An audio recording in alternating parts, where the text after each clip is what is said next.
Well, as others get here, they can join us.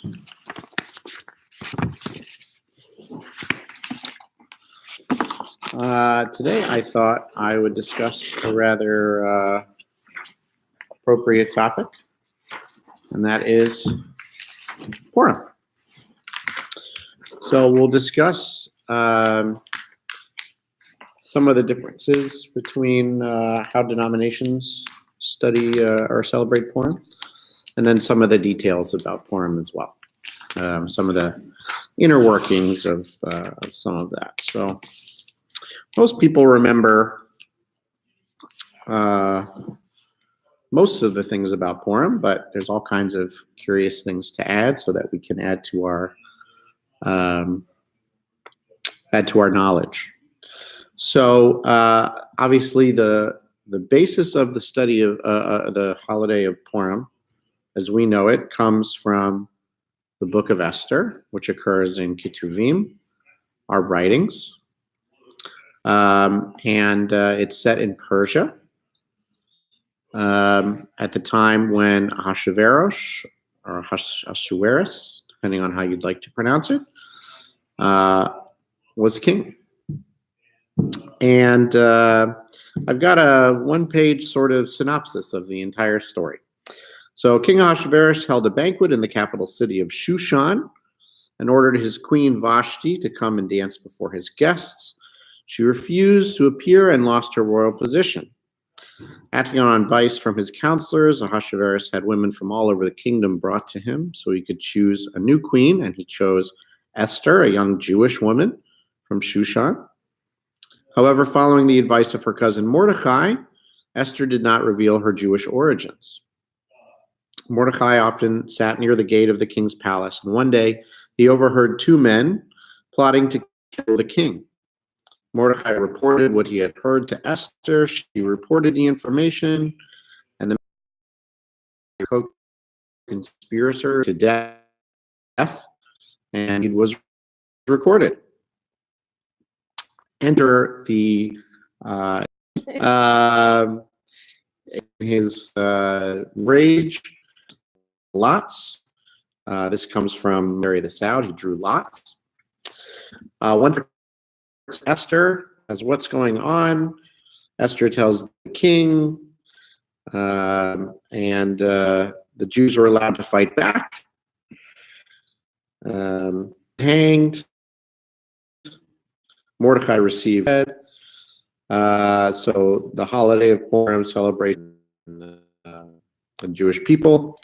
And Haman overall has come to symbolize hatred against Jews or anti-Semitism. Any synopsis of celebrated 14th of Adar of the month of Adar in Jerusalem, but it's celebrated and the following. Sorry for that reversal. This comes from the idea in walled cities on the 14th and the 15th, non-walled cities on just the 14th. So as there's not many walled cities left, but in Jerusalem there is. Then we celebrate. The book of Esther, in addition, as well as the silly sort of stuff, there's also we have here the sending of, also giving gifts to the poor, and those sort of aspects come all parts of Mary that we would celebrate. There's not much that would differentiate us from any other denominations on this. All the other denominations celebrate Purim very much the same way. It really is a question of location regarding when you do it. So the Hamantashen. Hamantashen literally means Haman's pockets, but we think of them as Haman's hat or Haman's ears, whatever. They're three-cornered pastries, which we just made, many of them. And you can put anything you want in them. And so if you're ever in Israel in March before Purim, you can smell Hamantashen all over the place. It's really wonderful. But it's really just a cultural expression of Haman, and that evolved into being used for Purim. So no particular deep meaning on those. People dress up on Purim for sure. There's a carnival-like atmosphere. Adults and children are encouraged to wear costumes. This comes from the idea that Esther masked her Jewish identity, meaning she hid who she was as a Jew. And so we mask who we are. So there's masks that we put on.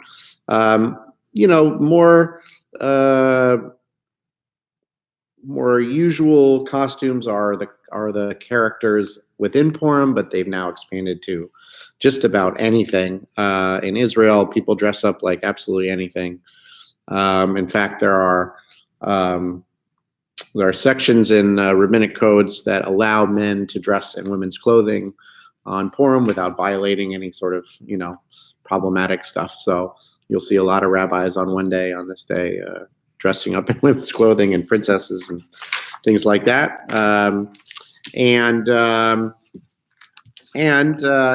Certainly I would mention the Talmudic commandment that we are to drink as much so as to not be able to differentiate. Blessed be Mordecai and cursed be Haman. So that's a lot of alcohol. That's a lot of alcohol if you can't tell the difference between those things. So there are also other aspects, of course, regarding Purim that we'll talk about. But the idea is to throw decorum out the window, to turn everything on its head, to sort of go crazy, go nuts. This has a great deal to do, a great deal of importance to the fact that decorum was so important to classical Judaism, classical Reform Judaism, that everything was set and sort of how it would be. So Purim is really a break from that if people do hold on to that decorum. We've sort of gotten rid of a lot of that decorum in contemporary Reform Judaism, but it really does differentiate. So all that sort of sitting and acting, how you're supposed to act and listening to the cantor do your thing and everything's, all of that goes out the window. So you'll see that services everywhere, among all denominations are really done differently, made fun of and joked about and, pulled apart. And it's the one day you can really, there's nothing that's sort of off limits. All of the decorum, sort of like everything you're supposed to do in synagogue, you don't worry about. So it's an incredible transition, so to speak. So, here at Temple Israel, we've done Rock Shabbat. We're going to do it again. The idea is really just to have fun. Hopefully other people have fun during services, but during the rest of the year. But this is really to have a lot of fun. But throughout the world, there's funny ways to do prayers. There's funny ways to dress. One time I sat at a Purim Shabbat, and the rabbi had one of those hats with the two beer bottles or two beer cans and the little the hoses that come down. Beer hats, right? I mean, that on Purim, you can do that, right? That's perfectly fine. I will not be doing that, but you can do that.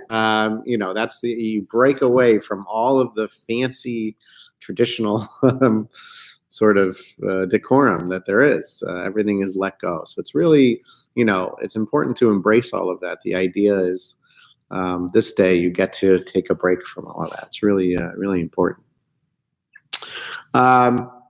So I wanted to teach for a second on the grogger or the gragger because there is some really amazing history to this, and I wanted to spend a little bit of time on it. I want to make sure we're okay.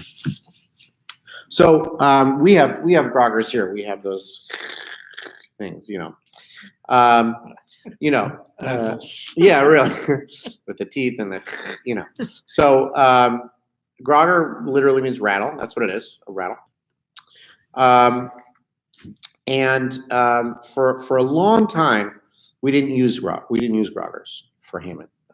We used rocks. We used to bang them together. This came from each rock was inscribed with the name of Israel's arch enemy, which is Amalek. Amalek, which we read in the Torah and the Tanakh, is always trying to destroy us, and so it's sort of the personification of our enemies. And so by bashing these together, we make a ruckus, but we also fulfill the biblical injunction of erasing the memory of Amalek. So we're, Haman's another sort of perpetual idea of our enemy. Amalek's the other one, so they would sort of knock those things together. So before the rattles, we had rocks. Okay, so I mean that's an interesting. So before that, but the idea of the rocks and the rattle is the same: to make noise, right? You're just supposed to make a lot of ruckus. You're supposed to make a lot of noise. Okay, so the rattle actually came from churches originally. It wasn't a Jewish invention. It wasn't anything that we've been doing for a long time. In 13th century, 14th century Europe, instead of bells at certain times, they would use these back and forth sort of grogger things that would make the same noise as bells, but not. I forget exactly why. I think they were cheaper to make, easier to make. But what happened eventually in the 14th century was they would start to take out the rattle 3 days before Easter. And there was though while never an official sanctioned church event, there was an event that happened all over Europe called the Burning of Judas. This was not a great holiday for us as Jews. If you remember the gospel stories, Judas is the Jew who betrays Jesus and is hanged. Also the personification of evil, all this sort of stuff. And you read in the Gospel of John how we were horrible people. So on the burning of Judas, they would hang a stuffed sort of thing of Judas, and they would and they would do these rattles, these groggers. That would happen, and rattling in celebration that they get to hang Judas again. Apparently, this still does happen today, apparently in the Czech Republic and other places. But what was so bad about this was the sound of the grogger, that's sort of whatever it is, was compared to the nails driven into Jesus's hands. The grinding noise, the grinding of Judas's bones, all these sort of terrible imagery that all of this was about. And unfortunately, on these at these rituals, they would be distinctly anti-Semitic, anti-Jewish. So a lot of horrible things would happen to Jews in medieval Europe around these times. So the sound of the grogger wasn't a good sound for us. It was the sound that our neighbors were going to come and kill us, most likely, or destroy our stuff or whatever it is. So in this piece that I'm taking this from, they said, in a brilliant piece of ritualistic judo, Jews took all of that, the violence, anti-Semitism, whatever it is, and flipped it around. We took the rattle and we said, this is going to be us, and we're going to vilify Haman, our antagonist, in Purim instead. So instead of not a ritual that would punish Jews for being Jews by Christians, it now became a Jewish ritualistic object against the perpetual, or whoever it is, idea of who hates us and who tries to destroy us, but we overcome them in Haman. The grogger expressed violence and revenge, and the idea of vengeance, and at certain points it became sort of an anti-Christian polemic. But the idea is that we took something that was anti-Jewish, anti-Semitic, when people would celebrate us as the villain, and make that noise as us as the villain, and we turned it around to vilify the name of our own villain, Haman, who, as we said, excuse me, serves to be understood as the eternal oppressor of the Jews throughout history. So we took it and ran with it, and now we have groggers that whenever we hear Haman's name, we blot out not only the name of Haman, but we blot out any anti-Semitism, any sounds from any polemics against the Jews. So I thought that was a fascinating history lesson in regards to the grogger. Something that, and to be fair, in Jewish history, there are many things, ritualistic objects and things that we have decided to do that we took from other cultures and repurposed them. And this is just another example of that. So really important to remember when we're studying that not everything, started in the Torah, not everything originated at the Great Temple, but more than that, even as late as the medieval times, we looked around in our surroundings and took things, and now they become sort of almost, we don't even think about them, traditions. Of course we have a grogger, but most people won't know that we took it from a medieval anti-Jewish, the burning of Judas ceremony, and turned it into our own thing. So I personally prefer that rather than rocks being banged together. But, people can choose now. If you decide, I don't want to do that, I can bring some, write Amalek on some rocks and bring them together on Friday night. Questions on the grogger history and all of that? There is some irony that to forget the names of Haman and Amalek, in fact, they would be forgotten, but the Jews don't forget them. Yes. So we are by participating in rituals that do not blot out the name of Amalek and Haman, we actually remember them. Really an interesting irony. You're right. If we would just stop talking about them, perhaps we would forget them. But of course, we can't, because we are fulfilling the commandments of reading the Torah, which Amalek comes up, and of course we're fulfilling the mitzvah of reading the Megillah, in which Haman's name are. But you're right. Throughout the rest of the year, it is our fault. Or on Purim rather, it is our fault. But that's an important sort of history lesson in terms of that. The other thing about Purim, the Megillah is sometimes very cruel. It is. Especially at the end.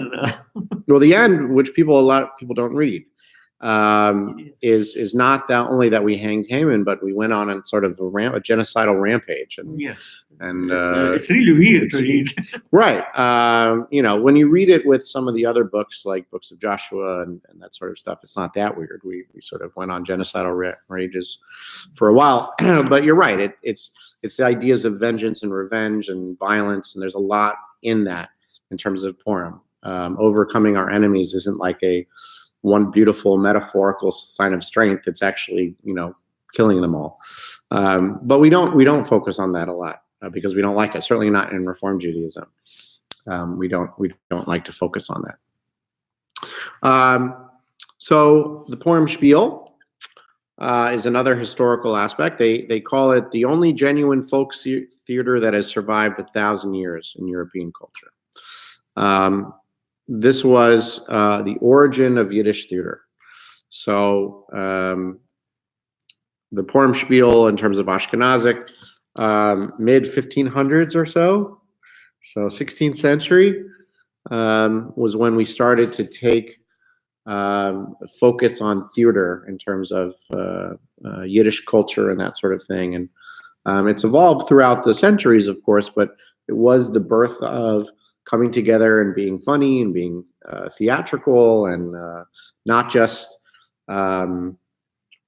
laying out the story of Purim in a funny way, but other sort of theatrical things happen. And now there is scarcely a synagogue, a large synagogue anyway, without some sort of Purim spiel, some sort of story or something like that. Smaller congregations that suffer because we can't get the actors together. But this year, I know there are many who are focusing on things like Mary Poppins. It's going to be a Mary Poppins Purim spiel. Other people are doing, Lego movie Purim spiel. I mean, like, you can sort of do whatever you want, but the idea is you put on a play. And most people think that that's, for the kids, but the truth is it's really an rich adult theater. It's supposed to be for adults and have fun with it. So but the idea of the Purim spiel, which is important, I think, as well to remember, is that it started another sort of aspect of Yiddish theater, which is really really fun, really cool, which now there's plenty of. So, yeah. Okay. So, how do we read the Book of Esther? Obviously, we read from the Megillah and things like that, and when we're read from the Bima, there's a lot of rowdiness. We cheer when we hear Esther's name, we boo, and we do the Grogger when we hear Haman's name. It's supposed to be this, whatever it is. But most people don't know sort of the subtle aspects of the Book of Esther in terms of its writing style. And the truth is, it's a comedy. It is completely outlandish. Everything is embellished. Everything is about overdoing and outrageous, overdone aspects and reversals and confusions. It's supposed to be really funny if done the right way. So for instance, there's very funny scene in chapter 1, the idea of voyeurism. Esther 1:10, on the 7th day when the king was merry with wine, he ordered his 7 eunuchs in attendance to bring King Vashti before the king wearing the royal diadem to display her beauty to the peoples and the officials, for she was a beautiful woman, but she refused. The Midrash says, and sort of adds to this, that when he said wearing a royal diadem, he meant just the royal diadem. He meant just the crown. To parade naked. That's not actually in the text, but the Midrash, the 2nd century, on there said no. This is, and so the rabbis would pull it even more to make it even more silly. Like one, she was a beautiful woman. He wanted her to parade her out all in her stuff. That's very silly. And then the rabbis said no. He wanted her to be naked in front of everybody. I mean, that is ridiculous. It's ridiculous, and very funny.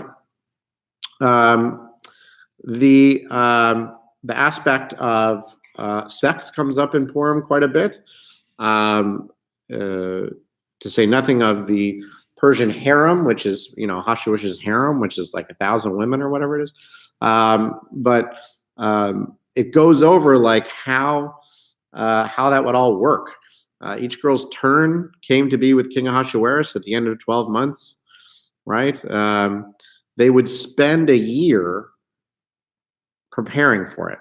And a year. They would spend a year putting on perfume and cosmetics to spend one night with the king, and hang out in the king's palace. That sort of writing is supposed to be this very funny, over like beyond overdone.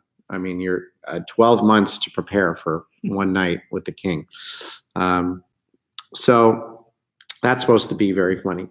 The drinking is crazy in Purim. I mean, that's where all the drinking comes from for all of this, right? Is that the Persian court, they have 10 banquets where they're going to drink. Everyone's always drunk in this. Ahasuerus is always drunk. And the idea of excess, comic excess. And then there's great dialogue. There's great sort of funny misunderstandings, right? In chapter 6, Haman enters and the kings ask him, what should be done for a man whom the king desires to honor? And he's talking about Mordechai. But Haman thinks, whom would the king desire to honor more than me? So Haman gives a great example as what he'd like to happen to him. For the man who the king desires to honor, let the royal garb, which the king has worn, be brought on a horse. Like all these things, he's like, this is going to be for me. It's going to be amazing. Only it turns out it's not for him, right? That's a very sort of reversal, funny line that's supposed to happen. And then And then there's this really funny scene in chapter 7 where the king left the wine feast and Haman remained prostrating on the couch, begging for his life. But it's the couch in which Esther slept. So the king thinks he's laying himself out, ready to have sex with Esther. And he says, does he mean to ravish the queen in my own palace? And Haman's face is covered, and before he can explain himself, he's pulled away, right? It's very sort of, they call it sort of low comedy, almost slapstick, old sort of misunderstanding, like in those old silent films, right? Where you would have these sort of, oh, no, wait. And, it's supposed to be really funny. It's supposed to be this comical,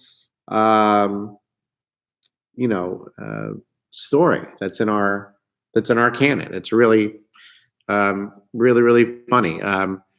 The whole plot is based on improbabilities, exaggerations, misunderstandings, reversals, huge reversals. Haman says, I'm going to hang Mordecai. It ends up being Mordecai hanging Haman. All these sort of backs and forths, whatever it is. In regards of the story, it's most likely written between 400 and 300 BCE, towards the end of the Persian period, meaning that the first temple has been destroyed in 586 BCE. Assyria conquers Israel, the northern kingdom, in 722, and the southern kingdom by Babylonia in 586. The Persians conquer the Babylonians and move in and allow us to rebuild the temple. That's during the Persian period. Apparently, the original idea of, and this is where it gets really fun, is that Purim, which means lots, we have no idea the original origin of that holiday. We believe that Mordecai, Esther, and Haman were in some other Near Eastern legend, maybe a Persian legend or something like that, and it was taken in and reworked and written into the book of Esther. So, in other words, friends, while we like to believe that our rituals and things like that came out of the book of Esther, the book of Esther most likely was written coming out of an unknown holiday that we don't know what it was anymore. And these characters, Haman, Esther, and Mordecai. I say later, which is really fascinating, is Mordecai sounds very much like the Babylonian god name Marduk. And Esther sounds very much like the Babylonian goddess Ishtar. So Mordecai and Esther, Marduk and Ishtar, most likely were, again, characters from another story that were taken in and repurposed. So the characters themselves were probably repurposed and reworked. So there must have been some sort of maybe Babylonian or Persian or some sort of holiday where they drew lots or something, who knows, whatever. Maybe it was just a banquet of drinking. We have no idea, right? But all these things sort of hodgepodge together and are written in the book of the story in the Greek, in the Septuagint version, is much different. It's not as funny. There's a lot of additions. There's a lot of big differences. So one of the main things about that to remember is that we use what's called the Masoretic text, the text that is from Hebrew, that we believe to be one of the closest, at least full texts of the Hebrew. The entire Christian world, until recently, until this past century, used only the Greek translation, which was then put in the Latin translation. And the Greek translation, we know, came from a different manuscript. So this other manuscript either had all these differences, the Purim was different, or the Greek translation and changeover made it different. But our Christian friends don't know how funny this story is because they've been reading it wrong for 2,000 years. So once they got a hold of it in the Hebrew, hopefully they found it funny. But that's one of those big different manuscript differences, which is really important. We have no idea when it was canonized. We have no idea when this Persian story, written 400, 300 BCE, was put into our Tanakh. This was going to be put in the writings. The reason is because we have no idea when the writings were put together. But the entire Tanakh was canonized up to the 1st century CE. So many, many, many years later. We just don't know when this one was decided to put in. And these are the big questions that we have as scholars trying to figure out what were some of the things that were made into the canon. Why was a book with God's name is not mentioned once in the book of Esther? Not once. It's the only book in the Tanakh where God is not mentioned, right? With all of this comedy, with all of this embellishment and exaggeration, why was this put into our Holy Scripture, into our canon, right? We asked the same thing about Song of Songs, which is highly sexual imagery. Why was that put into our Tanakh? We just don't know. But this made it into the writing section, and it's been with us ever since. So it's one of those mysteries. We have no idea. Hopefully we'll find out as we study more. There's no, this is interesting as well, there's no remnant of the book of Esther at Qumran, where the Dead Sea Scrolls were found. The Qumranites were a sect of Judaism in around the 1st century BC to 1st century CE, and they were a monastic sort of group. Some people think it's the Essenes, other people are not so sure, but either way, it was a highly religious group. And so it makes sense that they did not read the book of Purim, because 1, it didn't have God's name in it, and 2, they probably didn't want to do all these outlandish drinking and that sort of stuff. So, but it's the only biblical book that we have not found a single remnant of in the Dead Sea Scrolls. Everything else, there's at least a fragment that we can see of the other biblical books, at least. But Purim did not make it in their library. Book of Esther did not make it in their library. Ahasuerus, in case you were wondering, we think is derived from Xerxes or Artaxerxes, who was a real Persian emperor who reigned from 486 to 465 BCE. But there's no other connection to it. So Ahasuerus, again, we can start to see how everything was sort of pulled together. Ahasuerus was from Artaxerxes. Marduk and Ishtar became Mordecai and Esther. Haman was, I don't know if I wrote down, I guess not. I'm not sure about the origin of that one. There's some other Near Eastern words that might have some remnants, but everything was sort of put together in this sort of hodgepodge book. So really, it's unique in that way, in certain ways, in terms of our canon. In the first verse, it says Ahasuerus was king from India to Kush. They're talking about Nubia, the area along the Nile, Egypt, and the Sudan. As we said, Mordecai derived from Marduk. And one of the things to mention about that, and the fact that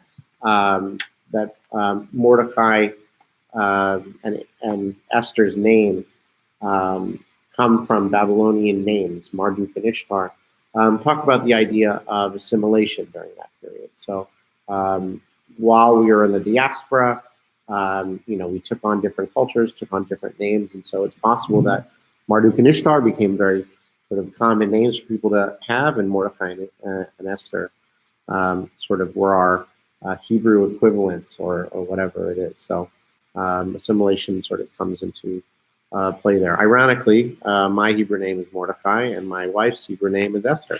So got a strong relationship to Purim.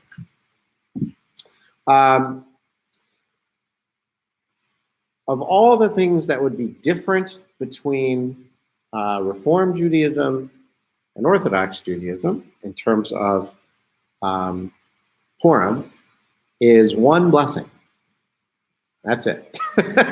So on the left here, you'll see the blessings that occur in our prayer book, which we will say on Friday night before the Megillah reading. So the first one, Baruch atah Adonai Eloheinu melech haolam, asher kitshanu b'mitzvotav v'tzivanu al mikra Megillah. Blessed are you, Adonai, our God, sovereign of all, who hallows us with mitzvot, commanding us to read the Megillah. We then do the same blessing that is said the second blessing on Hanukkah.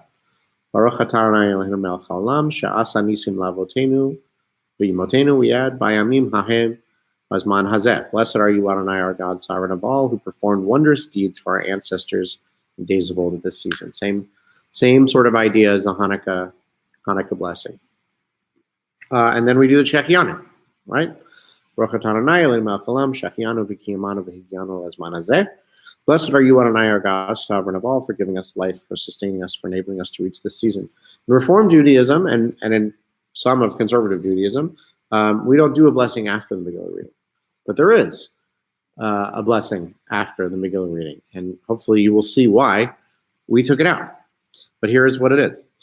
Blessed are you, Adonai, our God, King of the universe, who takes up our grievance, judges our claim, avenges our wrong, who brings just retribution upon all enemies of our soul and exacts vengeance for us from our foes.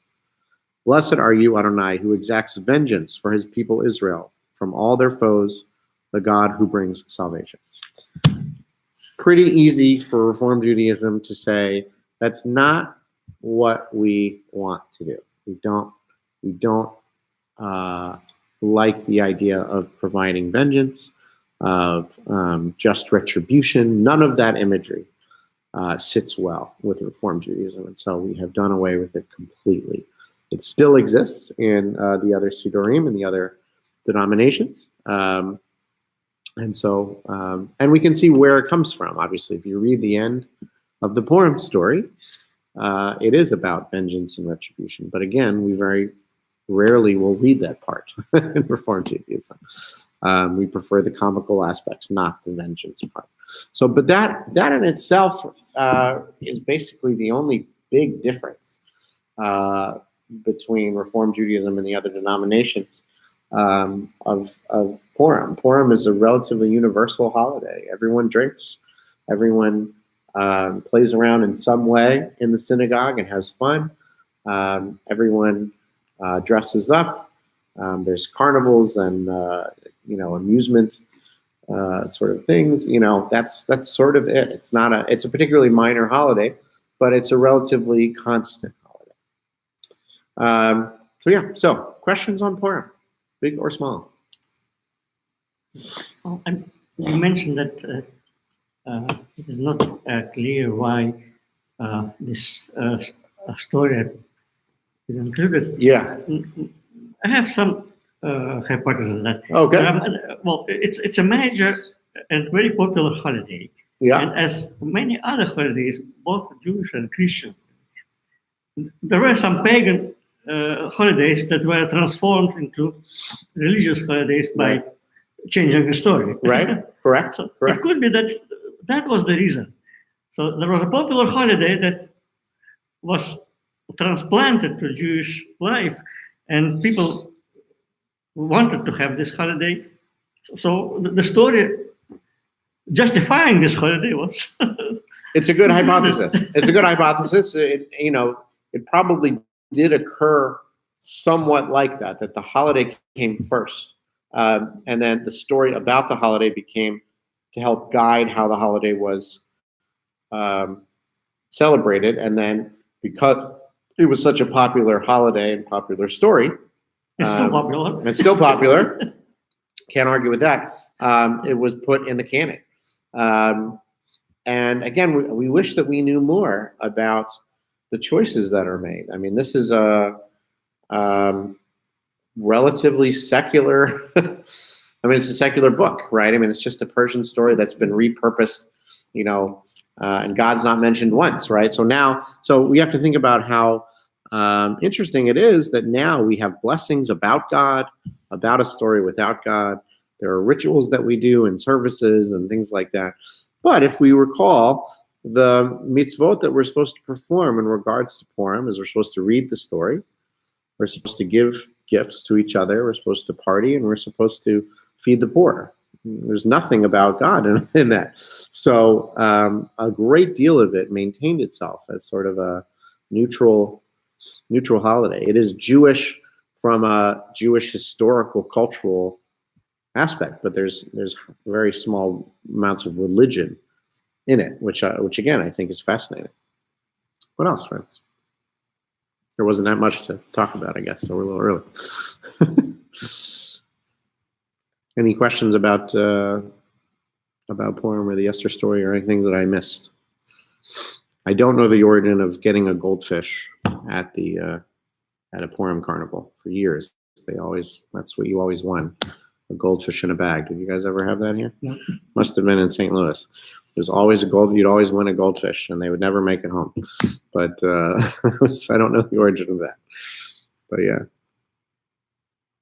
Okay. Well, let's take a 5-minute break, and then we'll move on to the next one. Okay.